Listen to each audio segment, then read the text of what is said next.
নবীজি বলেছেন, তোমাদের মধ্যে সেই ব্যক্তি উত্তম যে ব্যক্তি তার স্ত্রীদের কাছে উত্তম। আর তিনি বলছেন, আমি মুহাম্মদ সাল্লাল্লাহু আলাইহি ওয়াসাল্লাম আমি আমার পরিবারের কাছে উত্তম। স্ত্রী যতক্ষণ পর্যন্ত আপনাকে সার্টিফিকেট না দিচ্ছে যে আপনি উত্তম চরিত্রের অধিকারী, আপনি ভালো, আপনি সৎ, ততক্ষণ পর্যন্ত জান্নাতে যাওয়া কঠিন আছে। এবার তো মেয়েরা সুযোগ পেয়ে গেল না, স্ত্রীদের সার্টিফিকেট লাগবে।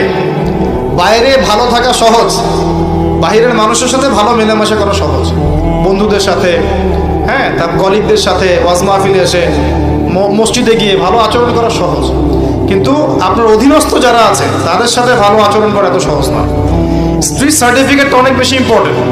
এই কারণে যাদের স্ত্রীরা সার্টিফিকেট দেয় যে আমার স্বামী ভালো, আমার স্বামী সৎ, আমার স্বামী দানশীল, আমার স্বামী ভালো চরিত্রের মানুষ, ইনশাআল্লাহ তাআলা এই ব্যক্তির জান্নাতে যাওয়া অনেক সহজ হয়ে যাবে।